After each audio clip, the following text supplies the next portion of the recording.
Can't even say I'm excited for tonight. Honestly, I'm not. It's just one of those things. It's just all the wind taken out of my sails from that putrid effort and play calling and offensive line performance and linebackers not being able to cover me or you and letting Dalton Schultz and Blake Jarwin look like goddamn superheroes. Chris, where are you, buddy? Have fun in Disney World. Yeah. You should be paying attention to Disney World and not us. Yeah, I was going to say. We are not as entertaining as Mickey, Goofy. I'm Goofy. Don's Mickey.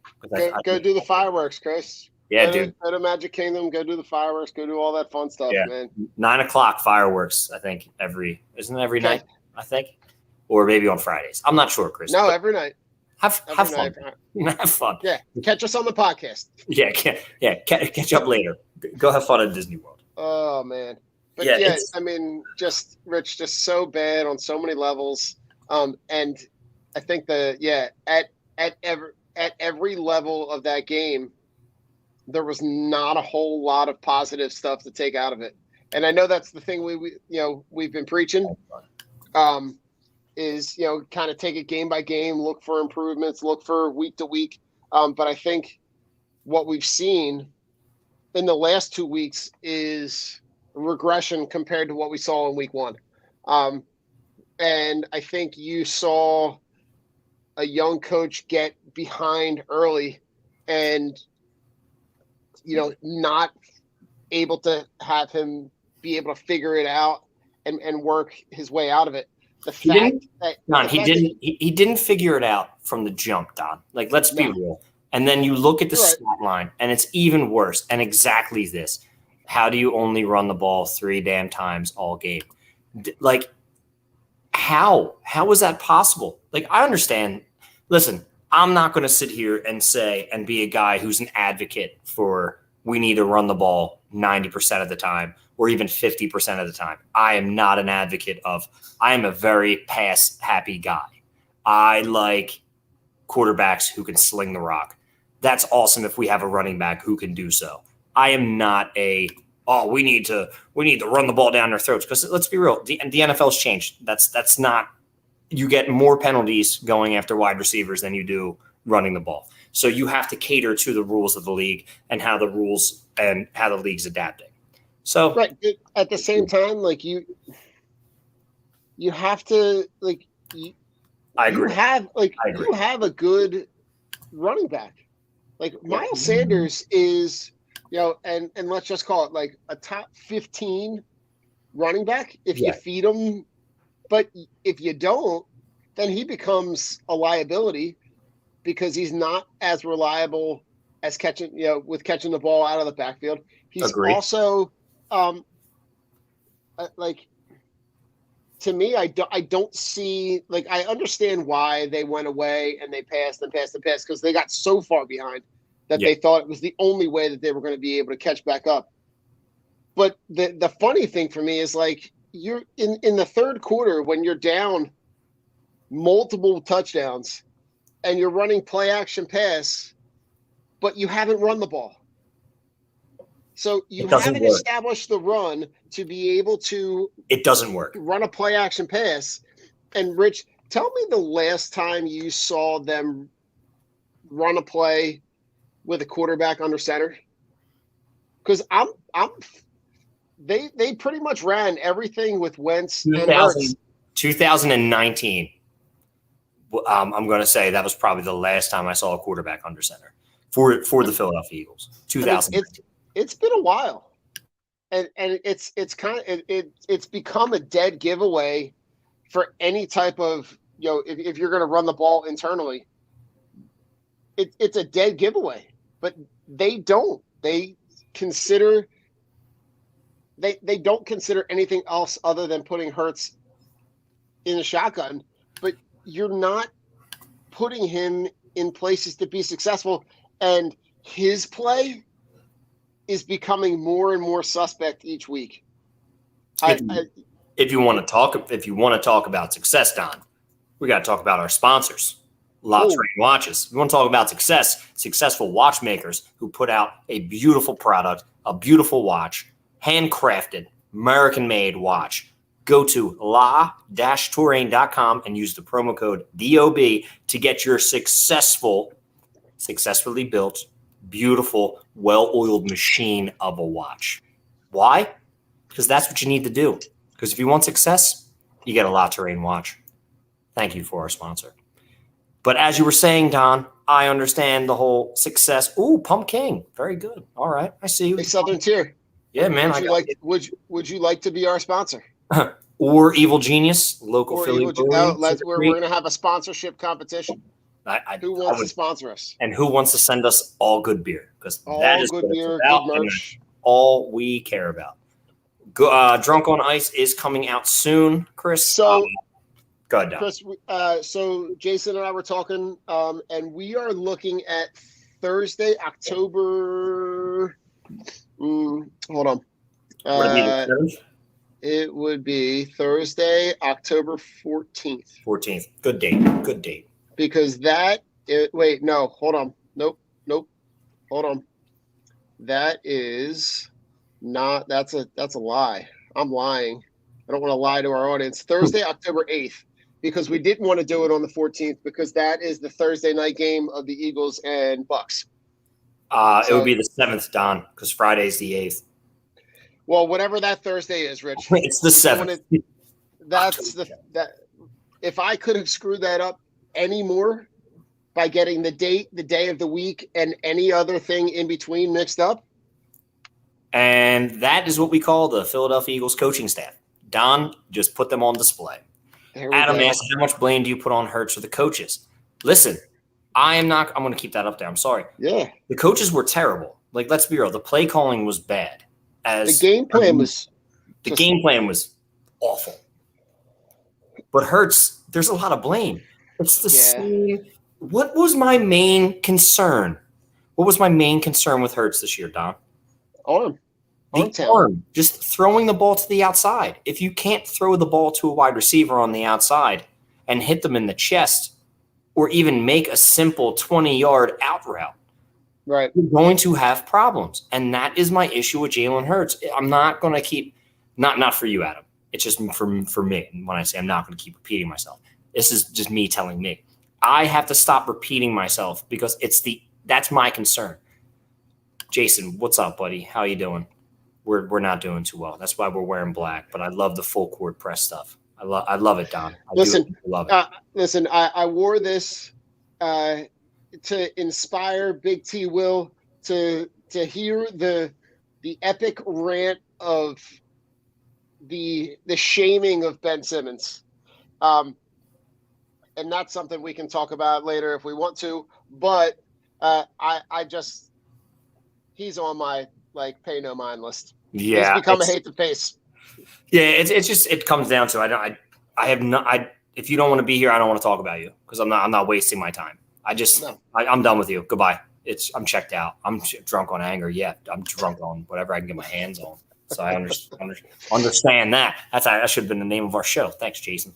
But back to Jalen Hurts. My concern is his arm. It's always been his arm. It's not his leadership. It's not his mentality. It is his fucking arm. I tweeted out last night, I miss McNabb. I miss McNabb so much because that guy made plays and did it with nothing. I mean, if you go back and look at how much I missed on McNabb with James Thrash and Todd Pinkston and all. Then you give him Trello and stud. And listen, I know we used to roast McNabb for having the worm burners when he used to short arm stuff, but I mean, truly, Rich did something with nothing. And I think what you're so seeing, fucking good, and we just didn't appreciate him. No. And now I miss the fuck out of him, and I appreciate everything he did because he extended plays with his legs. He wasn't afraid. Yep. He could hit you on the run 50 yards in the chest. Like Jalen Hurts, I don't care if there's a man in his face and he underthrew it. What's the excuse for the ones where he's in a clean pocket? I hate the whole Devontae Smith tripped. No matter what on that interception, no matter if Devontae Smith was on his feet, the ball was still thrown 5 yards short. It doesn't matter at this point.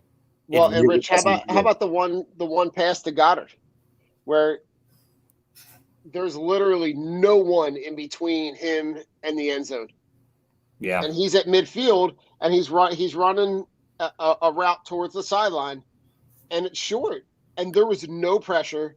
There was nobody in front of him. There was literally nobody in between Hurts and Goddard, and he still short-armed it. And the interception, the underthrown ball. Quez Watkins had to jump up and go over a guy to make the catch. Same thing with like Rager, like trying to these contested catches, man. It's like, okay, these guys aren't built for that. But at the same time, like, and the one pass that I believe he threw to Goddard that was deflected. Like, you have to also throw the ball in the window where your wide receiver can make the play. And he doesn't do that either. He never hits those windows. It drives me absolutely fucking insane, dude. Like, you're a quarterback. You need to learn how to hit. Like, he can't throw into a tight window. He can't throw into a tight window. And I'm not going to sit there and be like, hey, and defend him for his lack of arm strength and his lack of arm talent, because it's not there. It really isn't. In order for them to have any aspirations of doing anything even in the next couple years, they're going to need to find somebody that's got arm talent. Because if you're in the pocket and you're underthrowing receivers and they're uncontested, where you're not under pressure, like, it's one thing for him to be able to create space and escape the pocket and be able to get and hit guys in the flat. But if, like, and Nick said this a couple weeks ago, right? If you can't rear back and hit a guy on a rope, you can't play in this league. No. You can be the best leader and have the best intangibles and be the best teammate and be the best at all that stuff. But if you don't have the arm talent to sling it all over the field, sideline to sideline, you can't be a franchise quarterback. Yeah. You could be a backup. You could be a placeholder. And that's where I feel like he is. I feel like he's the placeholder. But, like, looking ahead, I don't want him to be a placeholder, though. That's my problem. I can't, because we can't do 2 years and then find our quarterback. And then I'm not wasting draft capital on a quarterback. That is not what I want to do. I understand that Sirianni, and as Jason says, the blame lies at the feet of Sirianni. Yeah, I get that. But it also lies at the blame of your quarterback, who cannot hit your wide receivers. Right. That is an issue. The issue is, play calling sucked yesterday. Not running the ball. Having only 3 runs in a game is outrageous. Bad play call. But when your quarterback consistently can't make throws and is like a 57% passer, like, that is insane. That's terrible. I get the offensive line's hurt. How many more fucking excuses can we make for this team?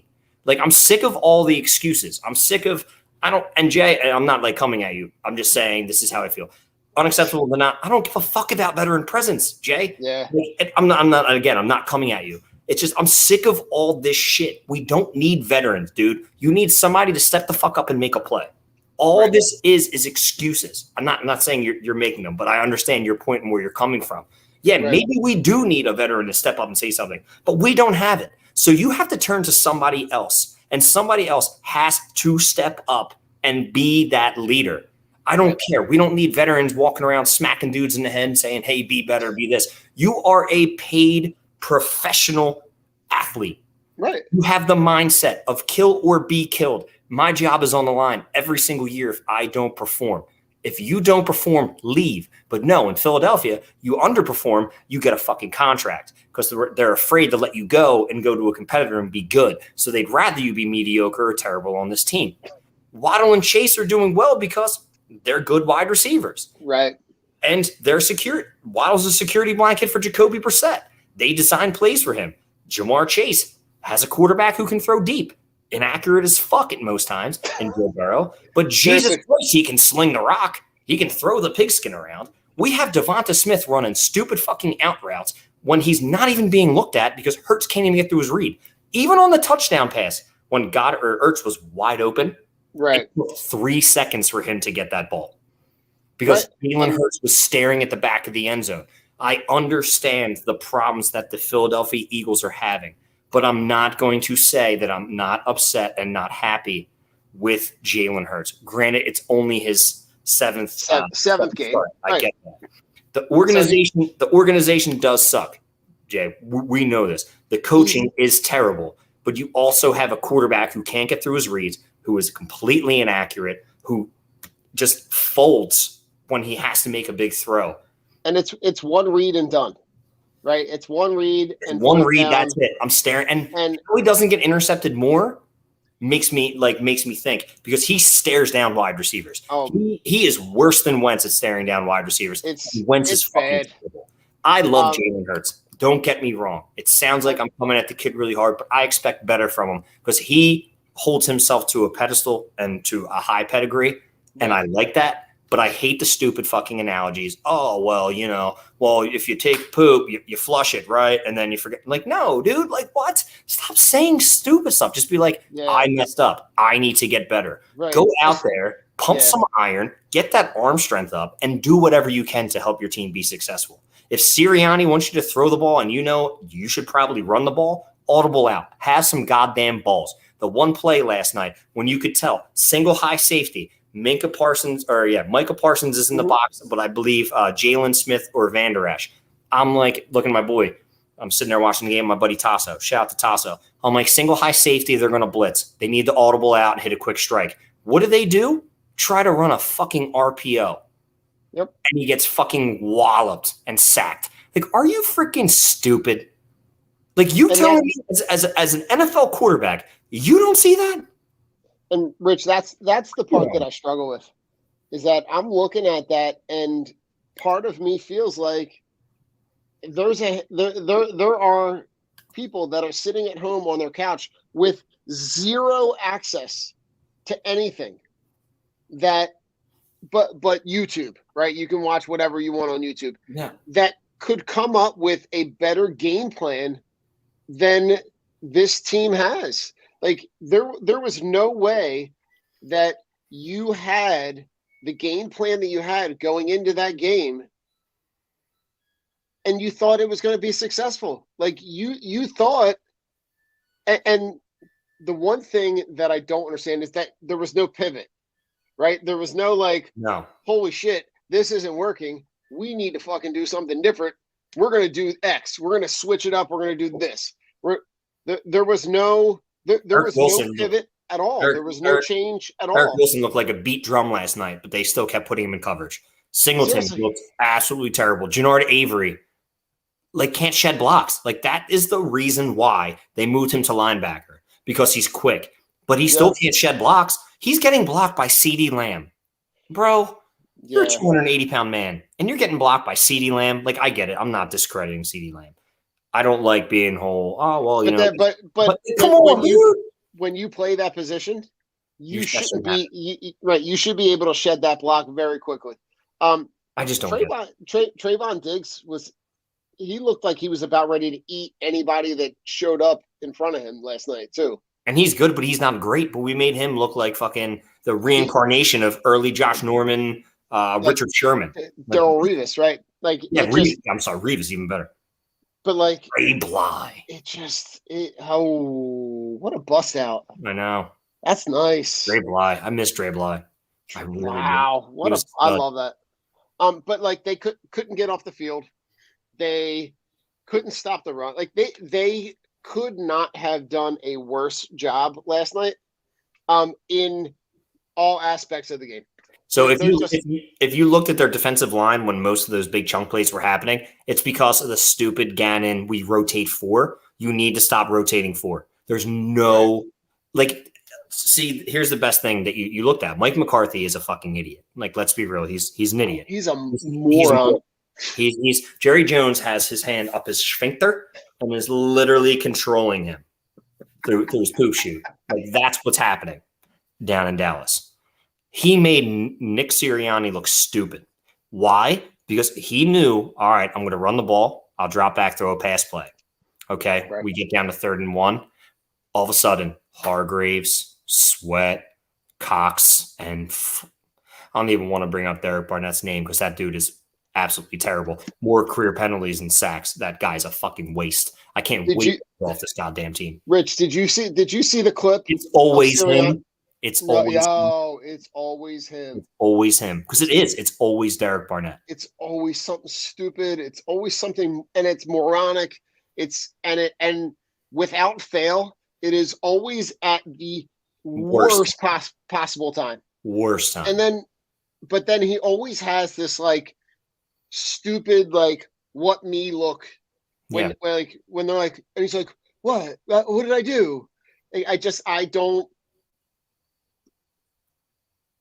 His production is awful. Doesn't even match that of like a 5th or a 6th round pick, let alone a guy who got picked in the top 20.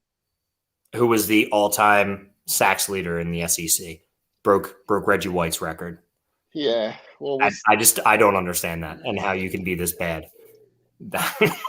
And it's not like he was even like on Alabama. He was playing against Alabama.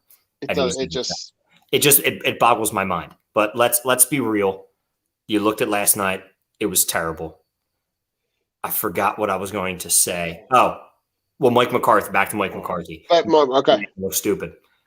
He sees these guys get taken out because they rotate 4 defensive linemen at a time. They bring the second team in who are absolutely dog shit. So what's he do? He goes to the hurry up. 15 yards, 10 yards, 8 yards, 10 yards. Just, okay, well, these guys aren't going to get off the field, and we're just going to run it down their throats. How about Sirianni? Like, pretty simple. Gets paid a lot of money. Or Gannon. Fletcher Cox gets paid a lot of money. Hargrave gets paid or Josh Sweat. He just paid a bunch of money. On the field. Stay on the field. How bad do we lose to the Chiefs? I don't even want to talk about it. So, and this is the one, before we talk about the upcoming schedule, like their penalties, they are the most penalized. They're the most penalized team through 3 games in NFL history with 35. What? I didn't even know that. They have 35 penalties in 3 games. That's atrocious. That is an NFL record for the first 3 games. It just screams of being undisciplined. It screams of being unfamiliar. And now with all the injuries, especially across the offensive line, it's beginning to look a lot like it did last year. It's Groundhog's Day, Don. It's Groundhog's Day. It's going to be a revolving door. The best thing, Rich, that happened to the Eagles had their best performance on Sunday, and they didn't even play. The Dolphins lost. Yeah, Colts lost. The Giants lost. The Washington football team lost. And Wentz played the whole game. 98% of snaps he's played so far, so that is a positive. So they had a pretty good day. You know, if they and them losing, that'd be hilarious. They end up with the 1, 2, 3. That would have been nuts. They have right now they would have the 3rd, the 6th, and the 10th pick. Not mad at it. Give me a corner, a linebacker, and who else? Give me a. I want to do what the Rams do. I want to trade those picks for talent. I want to trade those picks for proven talent. For who? I mean, if we need. So if you could trade, let's say you have 3, 6, and 10. Okay. And you want to get a quarterback because Hurts doesn't have the arm. You figure out at the end of the season that Hurts doesn't have the arm talent. Well, here's what you do. If you want a quarterback, you trade for Aaron Rodgers. You literally give that number 3 to Green Bay. You get Aaron Rodgers, and then immediately after that, you sign Devontae Adams because you know he's going to want to come. So then, boom, you got those 2 guys plus Devonta Smith, plus that offensive line comes back. Then I'm going to trade. I don't know who's an upcoming free agent for safety, but I'm going to trade maybe one of those picks or maybe a 2nd-round pick and get me a safety, a young safety who can play. Then I'm trading another number 1 for, I don't know, there's a guy down in Jacksonville who's a little upset named Miles Jack. I don't know. I would take Miles Jack because that dude's a nightmare. You kick the tires on Whitney Merciless. Obviously, he's still out there. You see what these guys can do. And then there's another guy that Chicago's looking at. You can also go get an Allen Robinson type. Yeah, I like the Rich plan. I mean, but if you look at what the Rams are doing and how they're remaining good, they're not even hitting on later round picks. They're just like by necessity but they have the talent and they're getting them in 2 years before their contract. They get them for 2 years and then they ship them out. But they don't need number one picks. They're showing you that proven talent is better than an unknown. So adapt this strategy, get guys who you can. Like, seriously, if it looks like, Aaron Rodgers is signed, he will be traded. If you have the number 3 pick and you really want to win, you go get Aaron Rodgers and then you sign Devontae Adams. Why wouldn't you? It's going to be a lot of money, but guess what? Who cares? You sign them both. It's not our money. It's not our money. Make it work, Howie. And then you can get your safety. Then you can get your linebacker. Right. But hey, you get a quarterback who can sling the rock, and you have a Devontae Smith, him, and you can maybe pry. You think the Bears are going to be like, oh, you have the number 10 pick. We're going to turn that down for Allen Robinson, who doesn't want to play there. Yeah, you trade him, you sign him. Who cares? I would love that. Do it. Make him sign his franchise tag. Then you sign him, and then you sign him to big money. And then I like the rich plan.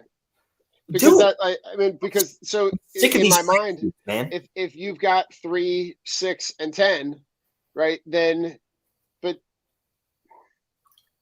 it's almost the same position that the Sixers are in, where I don't ever want to be on the side of getting the package deal, because getting the package doesn't ever the package doesn't ever get you closer to where you want to be.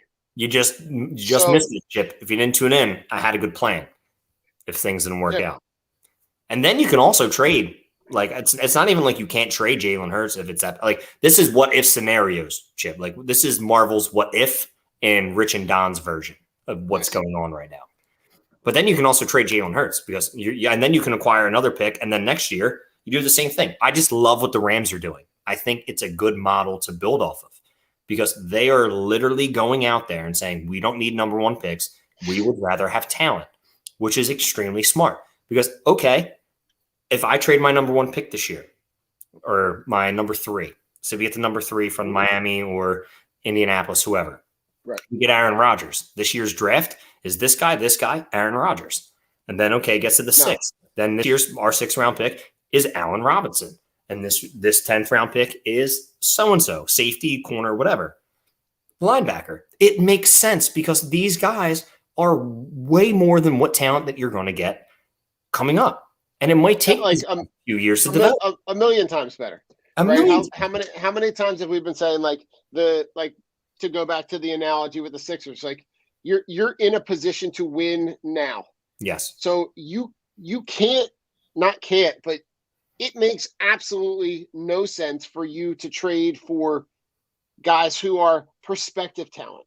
Yeah, you need guys that are going to be killers that get you to the top of the East, that gets you to compete with Miami and Brooklyn and Milwaukee. Tyrese Halliburton and who's the point guard from Sacramento? Those guys don't. De'Aaron Fox. Those guys don't move the needle. I mean, for me, CJ McCollum doesn't even move the needle. No. CJ McCollum is a guy, but he is not the guy. Yeah. He's not a Dame Lillard. He's not Bradley Beal. He's a guy I would like to have if 25 wanted to stay here. Correct. Not a guy that I want to take his spot. No, I'm okay. But there's no options out there that I like right now, so I really don't give a shit. I like the option where he rots. That's all I sit and you just let him find him and just be done. But to go back to Chris's question about the Chiefs game, Adam, Chiefs, yes, Adam, how bad? Sorry, Adam. Sorry. So it's going to be ugly. I get this feeling like this is a get right. Everything about this game where the Chiefs are 1-2, 44-14. It's going to be worse than it's going to be worse. Not only is the score going to be worse, but it's going to feel like it's never a game because this is a get right game for the Chiefs. And then to look ahead, I mean, Travis Kelce may have 250 yards on Sunday. Yeah. against If those you've linebackers. got, okay, so take this advice from someone who is 0-6 in the Golden Mike League and holding down the basement. Don. If you got a guy on the Chiefs, might not be a bad idea to play him. I say that now. Check back next Tuesday. The Eagles will probably win. And it's funny. Don's got some push. decent quarterbacks. I just have no idea how you keep losing. I can't win for trying. I mean, and no one wants to hear about my fantasy team. But I went with like the mindset of like, okay, nothing worked in the first 2 weeks. I got to switch it up a little bit. And the reason why I lost is because I switched it up. If I had kept the guys in that were, you would have won. That were there, I would have won. But that's me saying, oh, well, this didn't work. I got to switch it up and not staying consistent. So there's Don's fantasy minute. I don't see, and Adam, I mean, you tell me, Rich, I don't see a game that they're going to be. The Eagles will win 5 games, if that. But right now, week 8, I don't even think that they're going to be games. It's going to be long. They're not in Washington if their defense plays on par. Week 8, Rich. Week 8 against the Lions. No, dude. The Lions are playing. The Lions are playing hard against with their new coach. They're playing hard with their new coach. But I'm saying we should have beat Baltimore because that play clock ran down to 0. And was a delay game, but they never called it. The kick should have never even happened. Detroit should have won. Detroit has been playing tough. And if Detroit's defense plays as tough as they did against Lamar Jackson, imagine what they're going to do to Hurts. That scares me. Like, I am intimidated by every single team left on our schedule, except the New York Football Giants. The Jets. The Giants. Jets. Yeah, we'll beat the Jets. But honestly, I could see us losing it when we go out to the Meadowlands. I could see us losing because their defense isn't a slouch. No. And our defense doesn't create turnovers. Okay, we did against Dak, which was nice. But our history shows that we do not create turnovers with our defense. So that means Danny Dimes has to do something like cough it up on his own. Danny Dimes is going to run 85 yards and then trip over his own feet. But like there are probably 3 games left on the schedule that are like that I'm looking at that are like, they could probably win. They're not going to win a divisional game.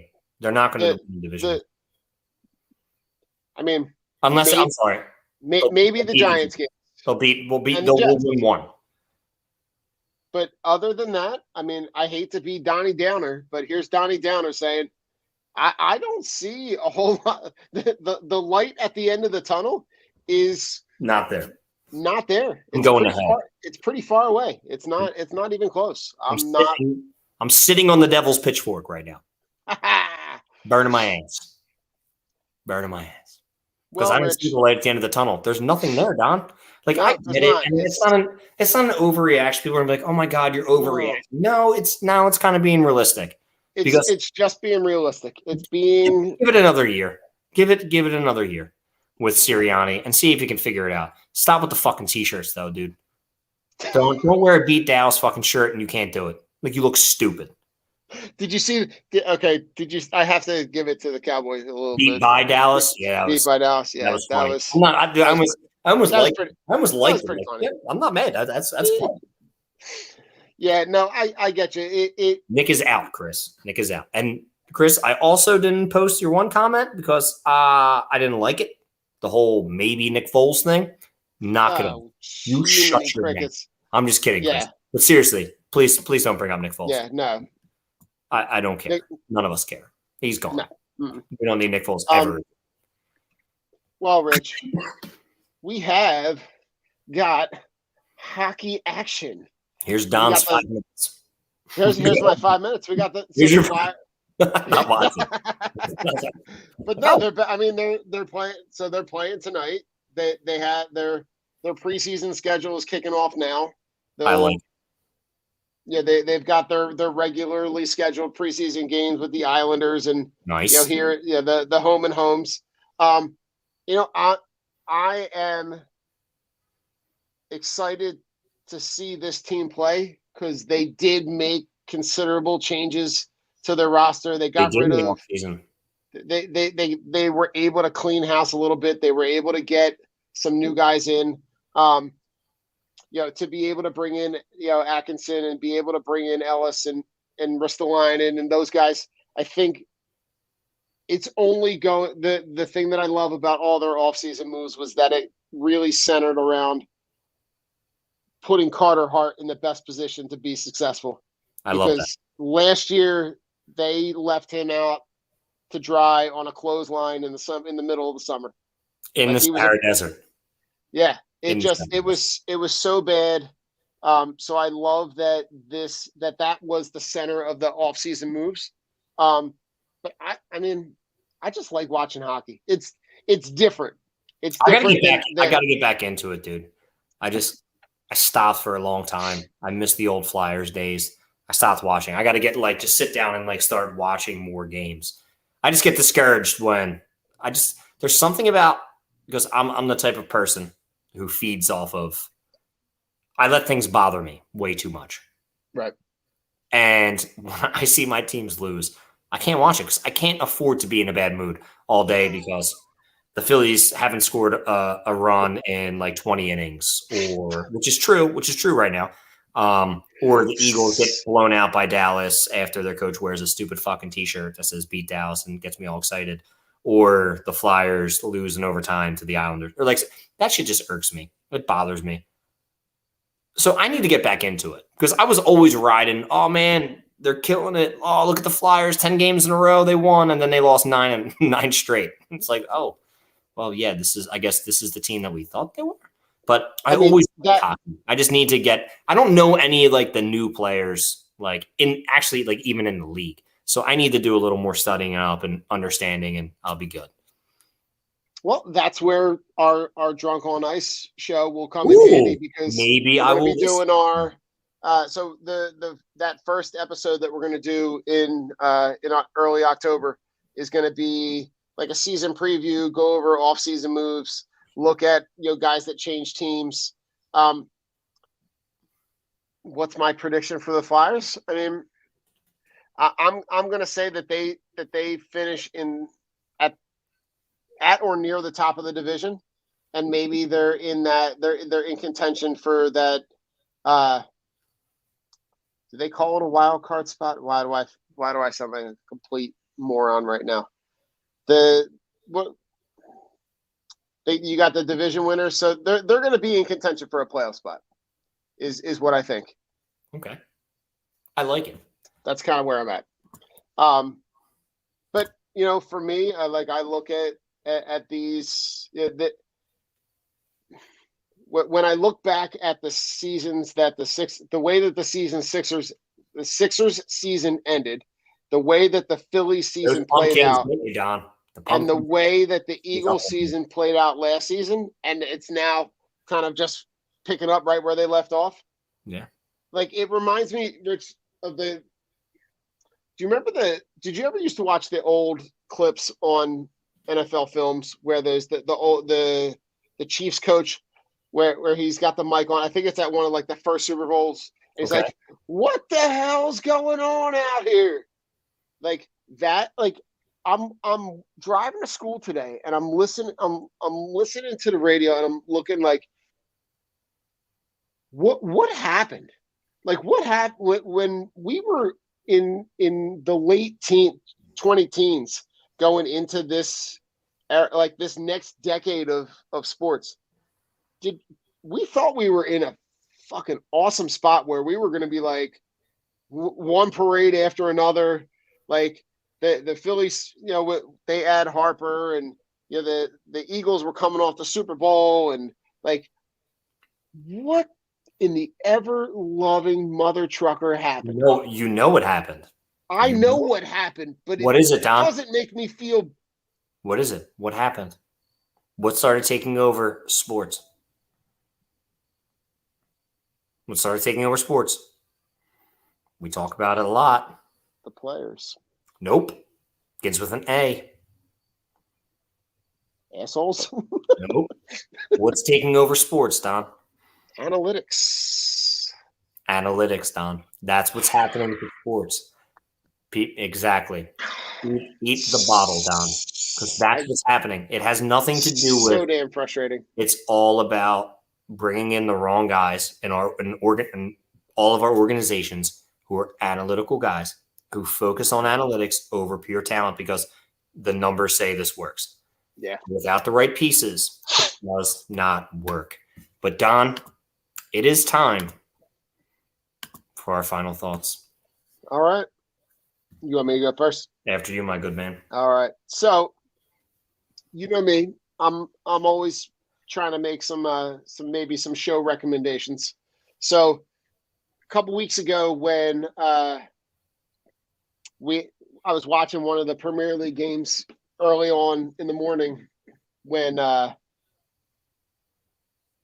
watching Manchester City, Man U, and the atmosphere of those EPL games are incredible, and it took me down a rabbit hole where I'm gonna make some show recommendations. Okay. So there's a show on Netflix called, and some of these shows remind me a lot of our fandom because they're these small towns that live and die. You're a good man, Chris. You're a good man. You're good people. Live and die with their sports. It's called Sunderland Till I Die, and it's about it's a team that used to flourish in the Premier League and gets demoted to the championship, and then sucks in that year in the championship, and within 2 years they're down. They drop down because of relegation, drop down 2 divisions, and now they get new ownership, and now they're trying to fight back. And that's on Netflix. It's incredible. Okay. It's 2 seasons. And then there's a different one. It's on Amazon. It's called Take Us Home, but it's about Leeds United. Same kind of thing. They got relegated to the championship, which is like the second tier down. They go back up. They're trying to fight back up. But the fandom of because a lot of it kind of it bounces back and forth between the city and the people and the fans and the players and the owners, and to see I just, in watching those 2 shows, just really identified with like the fandom and how much they are tied into the performance of the team and how they live and die. And when the team doesn't do well, they feel like crap and they don't do well, and their mood changes when the team's doing well. I'm like, that's me. Yeah. So you won't be disappointed, and it'll give you a glimpse. It'll give you a glimpse into that English Premier League in trying to kind of expand my horizons a little bit and kind of branch out. But yeah, go check it out. It's definitely worth your time. I like it. I'm gonna have to check those out. Yeah. Show recommendations: Mythic Quest on Apple TV. I love it. I've just finished both seasons. And don't forget, Don, never going to give you up. Never going to let you down. Let you down. Never going to run around and hurt you. That was, dude, great episode. Great episode on Friday. Can we talk about that show? Dude, Ted Lasso. It's absolutely amazing. Awesome. It's one of the best shows ever. I'm saying that like through 1 3/4 seasons, it is one of the best shows ever. It's so well written show. It's poignant. It hits on different parts. I love how they're tying in the mental health piece and talking about how that's so important. Yeah. But the euphemisms that come out of that show are so great. Are incredible. And the thing that I love about them is that they're so simple. But I love that show. When this season's done, my plan is to just go back and just watch it straight through again. To just go back from the beginning and just watch it again. Because it's just a really good show. And talk about like having that come out of nothing. Like that was legit a commercial. And someone was like, no, wait, that should be a show. And now it's like, I mean, he's making like, I think I saw the last time he's making like $1 million an episode. Bill Lawrence, baby. That Bill Lawrence touch. That Voozer. Scrubs, man. Scrubs and everything awesome. else that dude did. I love it.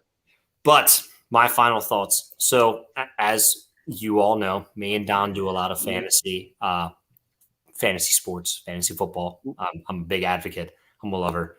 I listen to a lot of podcasts, and over the weekend, one of my favorite analysts, Mike Taglieri, died due to complications of COVID. He was 39 years old. Like, I saw that. Dude was a genius. Like, I loved his primer. I loved everything he did for Fantasy Pros. It's heartbreaking. At 39, he leaves behind an 18-year-old daughter and his wife, Tabby, and his son, Thomas, who's 4. So super sad. But you know what the best thing that came out of that, which is, I don't like saying like the best thing, you saw the outpour from the community. Yeah. And it shows you, just because like you have competitors, it doesn't mean people don't care about you. And what you give to other people and what you give to your craft is really the legacy that how you're going to be remembered of the person you are who doesn't give advice. And I think that's how you have to look at things, through life's eyes. It's what you give to people. And that is the important thing. What you give is what you get. You don't have to be a craftsman of whatever you do, but you just have to remain true to yourself and be nice to other people and take the time to ask people how they're doing. How's their family? How's their day? And apparently that's who Tags was, because you saw the outpouring from the fantasy footballers. And it was everywhere. And it was fucking sad, because it made me put out the tweet on Saturday night. I was sitting here and the wife was at her mom's house with Ollie, and I'm like, you know what? Like, being a dad, like, you put a lot of things into perspective, and you just gotta, you cherish the time that you have with people. I don't know the guy. I don't know Tags, but I listen to him on my daily commute. He helped me win some championships, helped me lose some championships. But it's just sad when, you hear such great things about people and they're taken away. Enjoy the moments you have, enjoy your families, enjoy everything. But just remember, your legacy isn't what you give. It's who you are. It's who you are to people around you, to your friends, to strangers. You don't have to be the best at what you do. You just have to be the best person you can be. That is my final thoughts. We're Drunk on Broad. Don Juan, the magician. Me, the angry fucking gnome. We are out. Nick and Oscar will join us maybe in like 2028. Adam, thank you for watching as always. Thank you. Thank you for watching. Thanks for all your support. Jason, always tuning in, always supporting the show. We appreciate you guys so much. We will see you next Tuesday.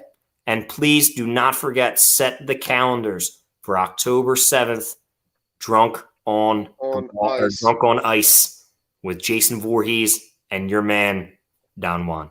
Digging it down, Juan. We're out. Peace, Philly. Peace.